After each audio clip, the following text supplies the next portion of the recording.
आश्चर्यजनक सत्य पर आ रहा है। परमेश्वर ने विश्राम दिन के विषय में कहा है, मैंने इसे सृष्टि के समय से पवित्र बनाया है। अब मैं तुम्हें आदेश देता हूँ, इसे पवित्र रखो। चाहे हम इसे अस्वीकार करें, अज्ञानी बने रहें, फिर भी सत्य यही है कि परमेश्वर ने इस दिन को आशीष दी। आश्चर्यजनक सत्य पर आ रहा है।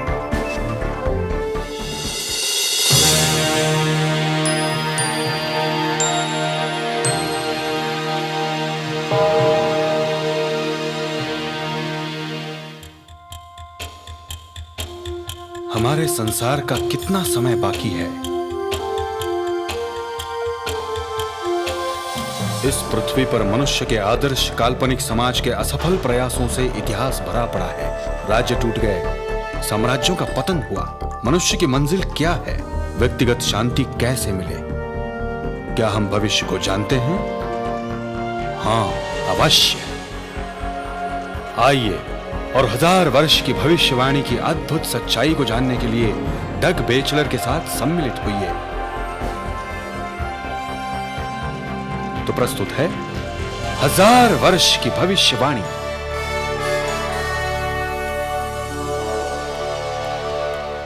लोग कई प्रकार के रीति रिवाजों को अपनाते हैं, पर बाद में हम पाते हैं कि वे सही नहीं होते।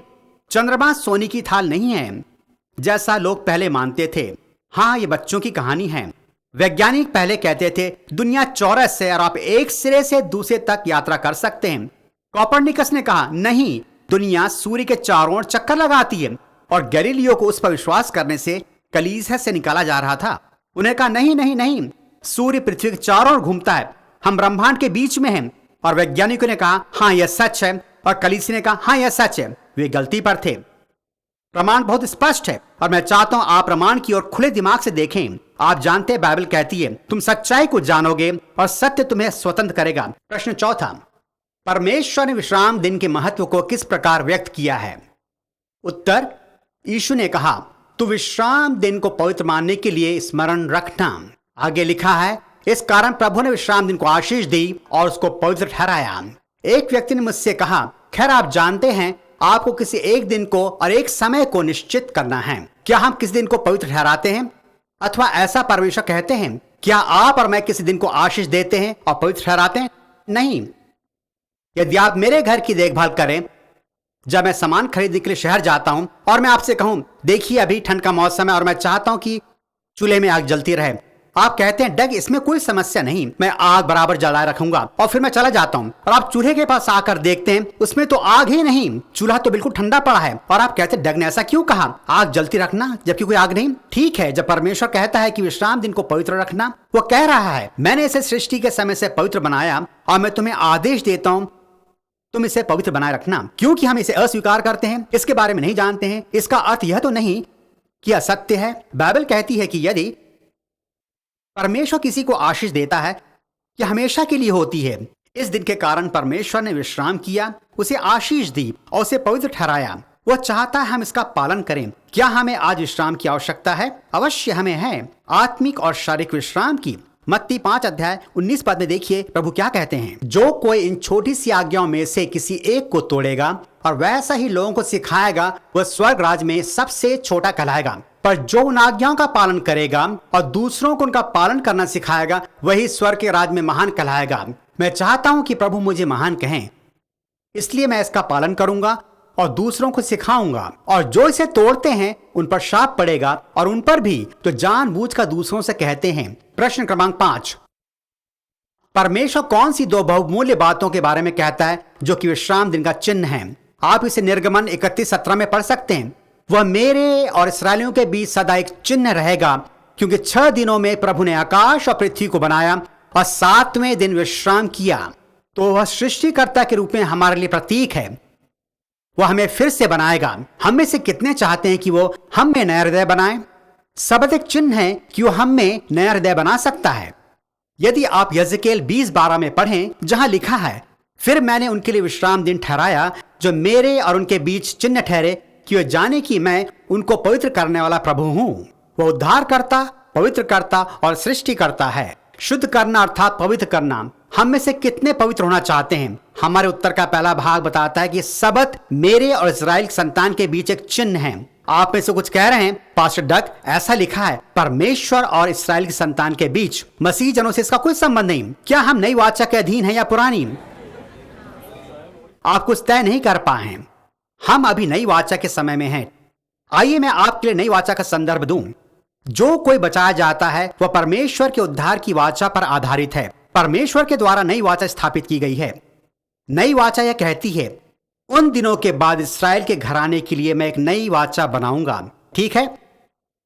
क्या आप जानते हैं कि बाइबल में परमेश्वर इस्राएल के घराने को छोड़ किसी से वाचा नहीं बांधता? इसलिए पौलुस कहता है, यदि तुम मसीही हो, तुम अब्राहम के वंशज हो, सो हम आत्मिक यहूदी बन जाते हैं। इसलिए उद्धार की वाचा अभी भी इस्राएल के साथ है और इसी तरह सब्बत की आज्ञा भी। ठीक है मित्रों, आप जानते मैं क्या सोचता हूं? मैंने अलग अलग कलीसियाओं में सैकड़ों बार इस विषय पर प्रचार किया है, कई अलग अलग संप्रदायों में भी, और फिर कहना चाहूंगा कि सभी कलीसियाओं में धर्मी लोग हैं। मैं विश्वास करता हूं कि परमेश्वर उनसे प्रेम करता है, उनके जीवन में काम कर रहा है, वो उनकी प्रार्थना को उत्तर देता है, वो उनके जीवन में बड़े बड़े काम कर रहा है। पर मैंने कुछ पाया जो संदेह पैदा करता है। मैंने कई बैप्टिस्ट गिरजों में प्रचार किया और मैं किसी भी आज्ञा पर प्रचार कर सकता हूं। अपने माता पिता का आदर करो, चोरी ना करो, झूठ ना बोलो, लालच ना करो, परमेश्वर का नाम व्यर्थ में ना लो और मूर्ति पूजा ना करो, और सभी इस पर सहमत होंगे। पर जब मैं कहूं कि 7वें दिन को परमेश्वर का विश्राम दिन मानकर स्मरण रखो, तो वे कहेंगे हमें व्यवस्था के अधीन मत रखो, अब तुम अनुग्रह के अधीन है। मैं सोचता हूं इस आज्ञा से कुछ लोग परेशानी अनुभव करते हैं। आप जानते हो क्या है? कभी कभी परमेश्वर को अपना रुपया पैसा देना समय की अपेक्षा आसान होता है। बेंजामिन फ्रैंकलिन ने कहा था, समय वह चीज है जिससे जिंदगी बनती है। ठीक है, परमेश्वर ने 33.5 साल के लिए अपना बेटा संसार को इसलिए दिया क्योंकि उसने उससे प्रेम किया। उसने हमें अपना समय दिया। वो चाहता है कि हम भी अपना प्रेम प्रकट करने के लिए उसे समय दें। प्रश्न 6वां, यीशु ने किस दिन को पवित्र माना? लूका 4:16। यीशु नासरत नगर में आए, वहां वे पाले पोसे गए थे। वह अपनी रीति के अनुसार सब्त के दिन आराधनालय में गए। वह धर्मशास्त्र पढ़ने के लिए खड़े हुए। रीति रिवाज वह चीज है जिसका पालन आप परंपरा के अनुसार 1 या 2 बार करते हैं। वह यीशु का रिवाज था। मित्रों, आप जो कुछ करते हैं, यदि आपको उस पर संदेह होता है तो वही कीजिए जो यीशु ने किया। जब मैं न्याय के दिन प्रभु के सामने खड़ा रहूंगा तो प्रभु यही नहीं कहेंगे कि डग, मैं तुझे स्वर्ग में लाना चाहता हूं, पर मैं ऐसा नहीं कर सकता। क्यों प्रभु? क्योंकि तूने सब्त का पालन किया। मैं कहूंगा, प्रभु यह तो 10 आज्ञाओं में से एक है। आपने अपनी ही वाणी में से कहा था, आपने अपनी उंगली से लिखा था और आपके बेटे ने इसका उदाहरण दिया। निश्चय इसके पीछे जरूर कोई बात है जिससे लोग समझ नहीं पा रहे हैं। वहां और सारी दुनिया में परिवर्तन आ रहे हैं। डग, खैर आपकी बात में अर्थ है, पर बहुत से मसीह सप्ताह के पहले दिन आराधना क्यों करते हैं अथवा दूसरे दिन? घबराए नहीं, हम उस पर विचार करेंगे। प्रश्न 7वां, पौलुस का सब्त के बारे में क्या रिवाज था? क्या उसकी कोई रीति थी? आप इसे बाइबल में पढ़ सकते हैं। पौलुस हर सब्त के दिन आराधनालय में वाद विवाद करके यहूदियों और यूनानियों को भी समझाते। प्रेरितों 18:4 यह दूसरा हिस्सा है। वह आराधनालय में वाद विवाद करते थे। क्या लिखा है? हर सब्त के दिन कुछ लोगों का कहना है कि पौलुस सिर्फ इसलिए जाते थे ताकि वह वहां यहूदियों को अपनी बात समझा सकें। और आप प्रेरितों 16 अध्याय में पढ़ सकते हैं। प्रेरितों की पुस्तक किसने लिखी? क्या कोई जानता है? लूका ने। और लूका कहता है, लूका तो अन्य जाति का था। कई साल, शायद यीशु के स्वर्ग जाने के बाद 20 साल बाद वे सब का पालन कर रहे थे। मसीही लोग एक नदी के किनारे जमा हुए जहां प्रार्थना की जानी थी। प्रश्न क्रमांक 8, क्या प्रभु के शिष्य भी अन्य जातियों के साथ सब्त के दिन आराधना के लिए मिलते थे? प्रेरितों 13 अध्याय 42 में लिखा है, पौलुस और बरनबास के सभागृह से बाहर निकलते समय लोगों ने उनसे अनुरोध किया, आप अगले सब्त के दिन भी हमें ये बातें फिर सुनाइए। आप में से कुछ को याद होगा, जब पौलुस परिवर्तन से पहले मसीह जनों को सता रहा था, वह उन्हें कहां खोज रहा था? लिखा है उसने आराधनालय में प्रवेश किया। वहां वह मसीहों को क्यों ढूंढ रहा था? क्योंकि वे उसी दिन यहूदियों की तरह वहां आराधना किया करते थे। प्रश्न क्रमांक 9 हम आगे से अच्छी तरह समझाएंगे। आप देखेंगे यह भविष्यवाणी में किस तरह प्रयोग होता है। क्या यीशु चाहते थे कि लोग उनके मरने के बाद भी सब्त का पालन करें? बाइबल मत्ती 24 अध्याय 20 पद हमें बताता है, प्रभु यहां संसार के अंत के समय में संकट के समय की भविष्यवाणी कर रहे हैं। तुम प्रार्थना करो कि तुम्हें जाड़े की ऋतु या सब्त के दिन न भागना पड़े। अब प्रकाशित वाक्य 14 को देखिए। यह आपके पाठ में नहीं है। मैं आपको कुछ अतिरिक्त पदों का संदर्भ देना चाहता हूं कि यह प्रसंगानुकूल क्यों है। जिनके माथे पर पशु का चिन्ह होगा, ऐसे समूह को पहचानने से पहले प्रकाशित वाक्य 14, जिनके माथे पर उस पशु की छाप थी, उस पर परमेश्वर का क्रोध उंडेला गया। प्रकाशित वाक्य 14, ठीक है ना। इसके बाद प्रभु को बादलों पर आता दिखाया गया है। इससे पहले 3 स्वर्गदूत जिनके पास विशेष संदेश है, वे आकाश में उड़ते हुए बड़ी आवाज में घोषणा कर रहे थे।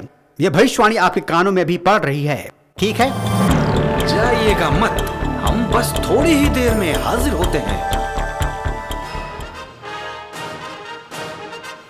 आज का अध्ययन पाठ उस श्रृंखला का एक भाग है जिसे पास्टर डग बैचलर ने न्यूयॉर्क में प्रस्तुत किया था। डग महोदय हमें आत्मा पूरित यात्रा पर ले चलते हैं, जिसमें दिव्य कथाओं की सत्यता को स्पष्ट करने के लिए उन्होंने बाइबल की कहानियों का उपयोग किया है। अध्ययन पाठों को परिभाषित करने के लिए भविष्यवाणी की कथाओं का आश्रय लिया है। क्या आप हमारे साथ मिलकर अध्ययन करना चाहते हैं? आपके लिए हमारे पास शुभ संदेश है। संपूर्ण दिव्य कथाओं का संग्रह अभी उपलब्ध है। आप डग महोदय के साथ प्रत्येक सप्ताह अमेजिंग फैक्ट्स कार्यक्रम पर अध्ययन कर सकते हैं, अथवा अपने घरों में भी इनका अध्ययन कर सकते हैं। किसी भी रीति से आप इन 24 बाइबल मनोरंजक पाठों से परिपूर्ण आशीष प्राप्त करेंगे। अपने निःशुल्क पाठों को प्राप्त करने हेतु तथा भविष्यवाणी की दिव्य कथाओं के अध्ययन को आरंभ करने के लिए कृपया लिखें अमेजिंग फैक्ट्स, प्रधान डाकघर, बॉक्स नंबर 17, पुणे 411001, महाराष्ट्र। निसंदेह आप अपने निर्णय पर अवश्य संतुष्ट होंगे।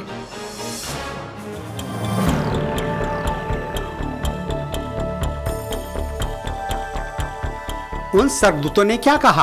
आप प्रकाशित वाक्य 14 अध्याय 6 में पढ़ सकते हैं। फिर मैंने एक और स्वर्गदूत को आकाश के बीच में उड़ते हुए देखा। उसके पास पृथ्वी पर रहने वालों की हर एक जाति, कुल, भाषा और लोगों को सुनाने के लिए सनातन सुसमाचार था। उसने ऊंचे शब्द से कहा, परमेश्वर से डरो और उसकी महिमा करो, क्योंकि उसके न्याय का समय आ पहुंचा है। और आगे लिखा है, उसका भजन करो जिसने पृथ्वी, समुद्र और जल के सोते बनाए हैं। यह संदर्भ प्रत्यक्ष निर्गमन से लिया गया है। 20वां अध्याय 4थी आज्ञा अर्थात सबत की आज्ञा से जाना जाता है, क्योंकि लिखा है, परमेश्वर ने 6 दिनों में आकाश, पृथ्वी और समुद्र की रचना की। प्रकाशित वाक्य में आपने यह देखा है। यह विषय उत्पत्ति में भी था। तुम किसकी और किस तरह आराधना करते हो? क्या आपको यह मालूम था? केन और हाबिल दोनों एक ही परमेश्वर की आराधना का दावा करते थे। एक ने दूसरे तरह से की, पर एक ही परमेश्वर का दावा करते थे। केन ने अपने भाई हाबिल की हत्या की क्योंकि हाबिल की भेंट स्वीकार की गई। उसने परमेश्वर की विधि के अनुसार किया था। आप प्रकाशित वाक्य को देखें, यहाँ लिखा है कि शैतान की शक्ति हरेक को क्या करने को विवश करती है? आराधना करने के लिए। अंत के दिनों में सभी आराधना करेंगे। संसार में 2 बड़ी कलीसियाएं होंगी, एक चौड़े मार्ग पर बड़े विनाश की ओर जाने वाली, पर वे बड़ी धार्मिक हैं, वे आराधना कर रही हैं। दूसरी सकरे मार्ग पर चलने वाली जो सताई जाएगी। यीशु ने कहा, समय आ रहा है जो तुम्हें सताएंगे। वे सोचेंगे कि परमेश्वर की सेवा कर रहे हैं, पर इस बात पर आधारित है कि आप किसकी, किस तरह और कब आराधना करते हैं। यही बात दानियेल की पुस्तक में है। उन्हें निश्चित करना था, क्या हमें बनाई मूर्ति के सामने सिर झुकाना है या परमेश्वर की आज्ञा का पालन करना है।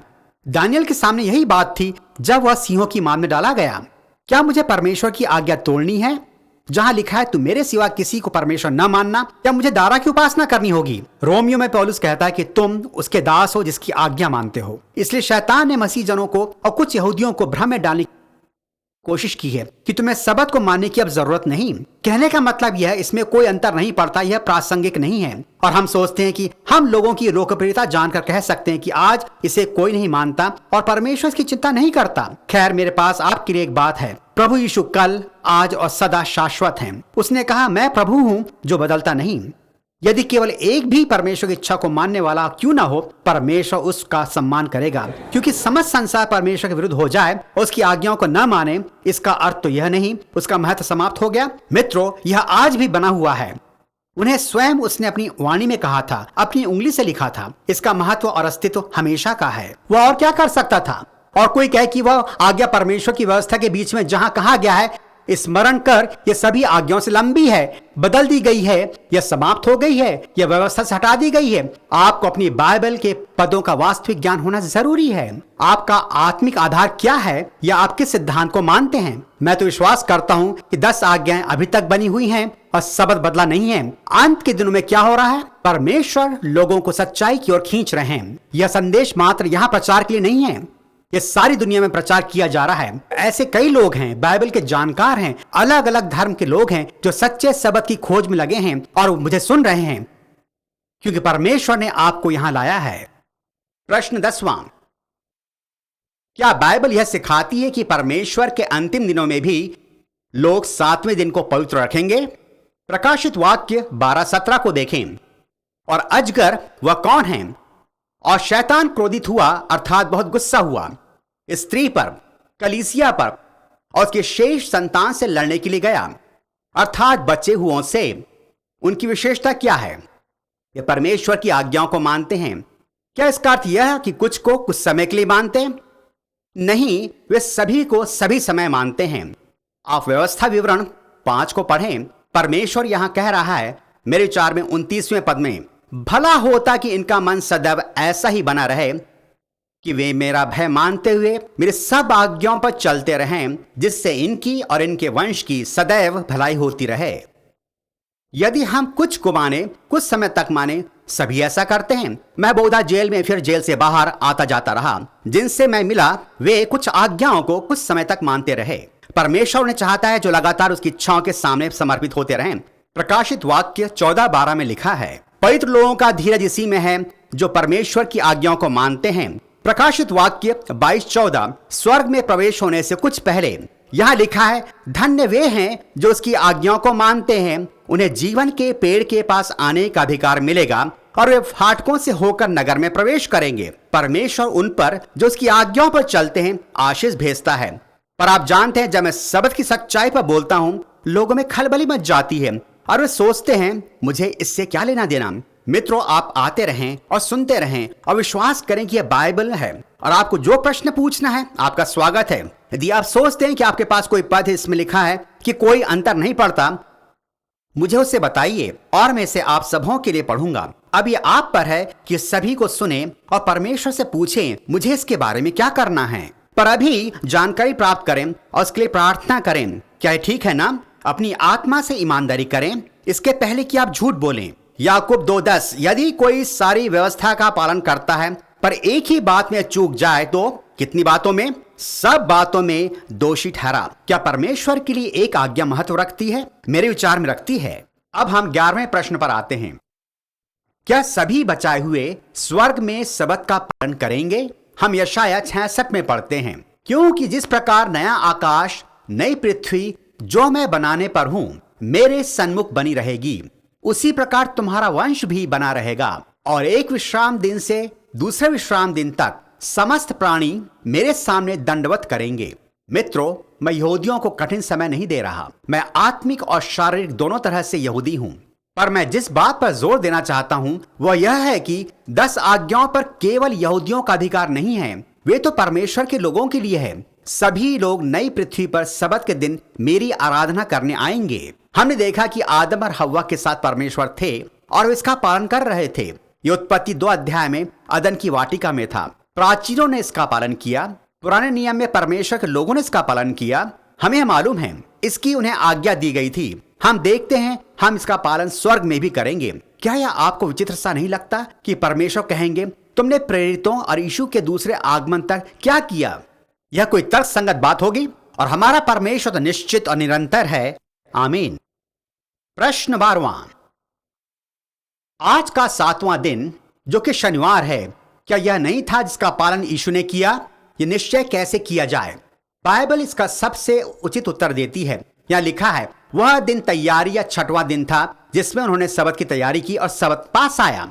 और लिखा है उन्होंने सुगंधित वस्तुएं और इत्र तैयार किए और धर्म व्यवस्था के अनुसार शब्द के दिन विश्राम किया। अब मैं शेष उत्तर पर बिना एक बात को स्पष्ट किए जल्दबाजी नहीं करना चाहता। यीशु ने अपने चेलों के साथ रहकर उन्हें 3.5 साल तक सिखाया। 3.5 साल के बाद जब क्रूस पर मारा गया और सूरज डूब रहा था और उन्होंने अभी तक उसके शव को तैयार नहीं किया था। वे कुछ और करती जिससे उनके प्रभु को निराशा होती। उन्होंने उसके ठंडे शव को कब्र में रखा। उन्होंने कहा, हमारे पास सबत से पहले काफी समय नहीं है कि हम उसके शव को तैयार करें। इसलिए वे घर लौटी और धर्म व्यवस्था के अनुसार सबत का पालन किया। अगर यीशु उन्हें सिखाते रहे तो क्या इसका कोई महत्व नहीं था?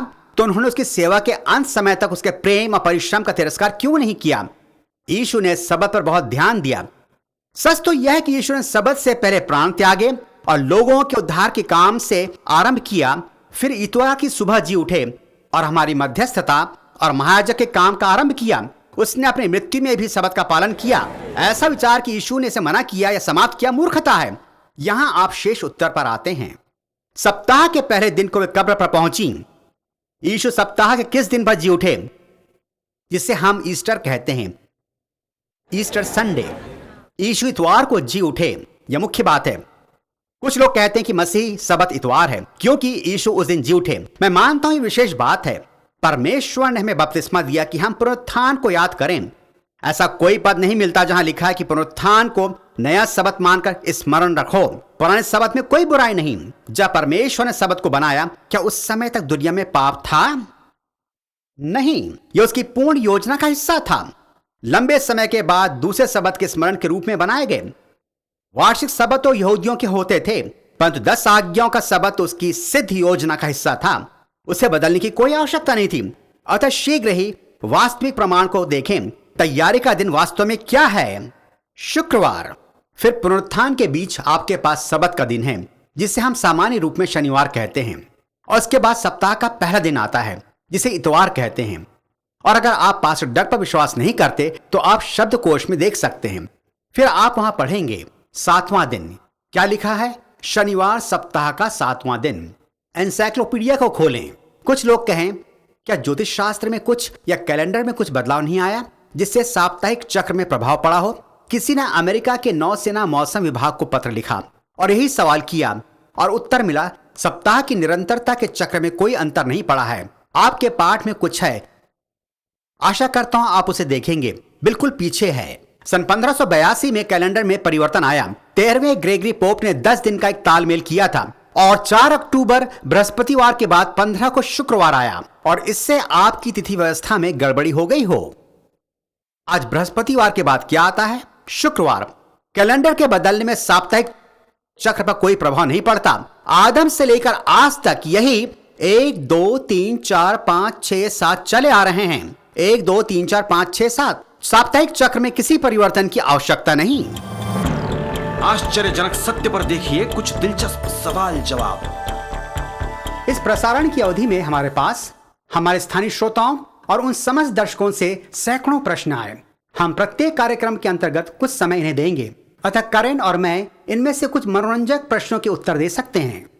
यदि हमारे निर्णय हमारे भविष्य को प्रभावित करते हैं और परमेश्वर हमारे भविष्य को जानते हैं, तो हमें चुनाव की संपूर्ण स्वतंत्रता कैसे हो सकती है?